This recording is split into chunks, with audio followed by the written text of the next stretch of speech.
parang lalong yumayaman si Kaufman at lalo pang yayaman. Bakit? Ay yung kaso ni Duterte hindi na mabilis, hindi na papabilis, lalong humahaba, lalong tumatagal. Ha? Ang strategy kasi ni Kaufman, delaying fix. Eh siyempre, habang dinidelay niya yan, ay di lalong tumataas ang bayaran sa kanya ng kampo ni Duterte. Yun na nga eh, marami nang nagtatanong. Saan ba kumukuha ng pera si Duterte sa ganyan? Parang walang problema. May nagsasabi 150 million pesos daw ang bayad kay Kaufman every month. Ay ilang months na yan. Ilang months na yan mula nang maaresto si Duterte, Marso. Hmm? Ay kailan ba nagsimula yung engagement kay Kaufman? Parang Marso rin eh, 2020 2025. So ano na, pang ilang buwan na yan. O magkano na yan kung bawat buwan 150 million. Hindi natin alam talaga yung exact na bayad. Ay ang problema hindi lang naman si Kaufman yun, team yan eh. Yung si Dong Jacobs ba yun, yung ano niya, yung pangalawang lawyer, hmm? O syempre separate na bayad yun. Hindi alam kung ilan talaga or magkano talaga ang bayad, pero sigurado malaki yan. Ay mga mga expert lawyers yan. At saka ang practice nila dyan sa International Criminal Court. ha?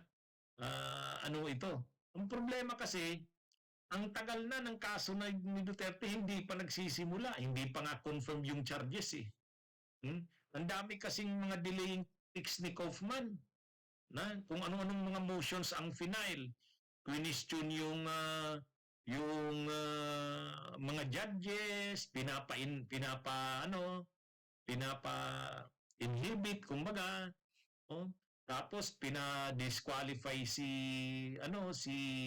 yung ICC prosecutor, si Karimkan, nag-interim release, uh, kina-challenge yung jurisdiction, pinapostpone ang confirmation of charges hearing noong September 23.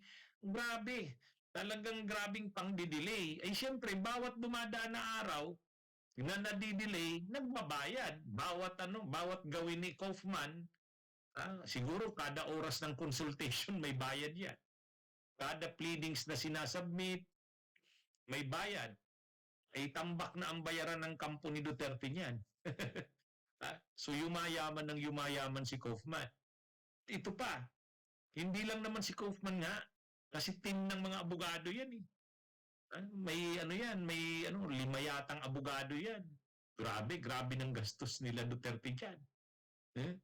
At saka, yung gastos nila Sara Duterte, Basti, Pulong, yung mga apo, pabalik-balik sa The Hague, the Netherlands.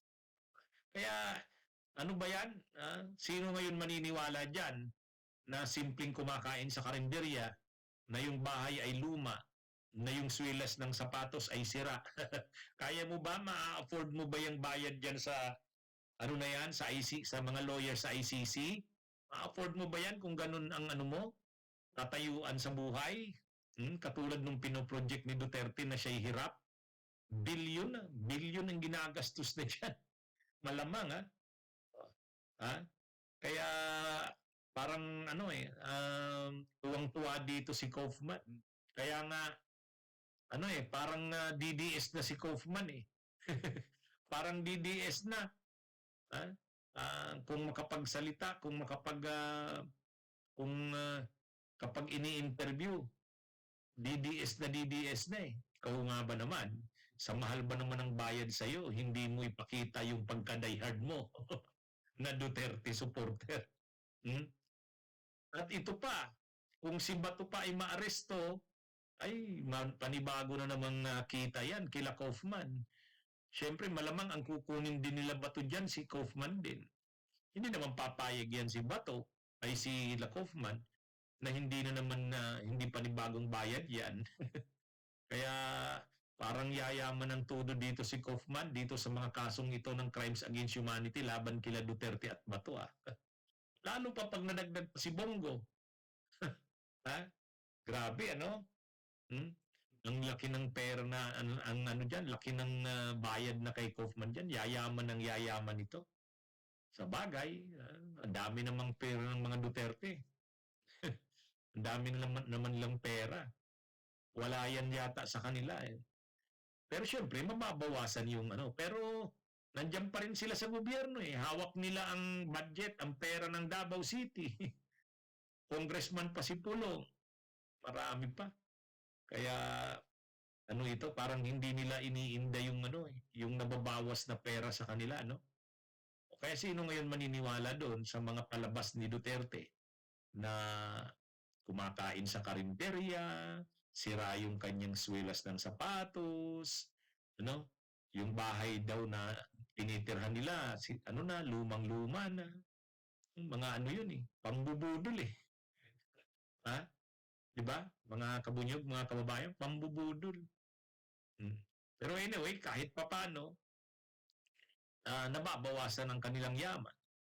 Ito naman si Kaufman, natutuwa sigurado ito. Ang laki na ng bayad sa kanya dyan. Ha? Grabe ang balita. Alam niyo ba kung sino ang kinuha ni Rodrigo Duterte para ipagtanggol siya sa The Hague? Si Nicholas Kaufman, isang international criminal lawyer.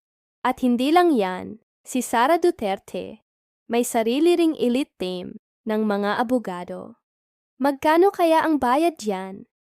Kahit isang ordinaryong pamilyang milyonaryo, mauubos ang yaman sa ganitong gastos.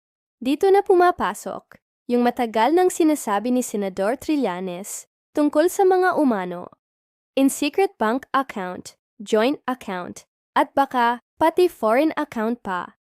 Lahat ng ito ay indikasyon na baka lumalangoy nga sa pera ang pamilyang ito. Paano mo babayaran ang mga ganyang kamahal na abogado kung wala kang ganoon kalaking pera?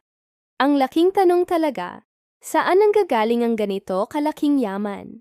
Kung malinis ang pinanggalingan ng pera mo, kakayanin mo ba ang ganitong klase ng legal battle? Ano sa tingin nyo? I-comment nyo naman ang inyong opinyon. Bunyog, bunyog, halikan na kasama ka.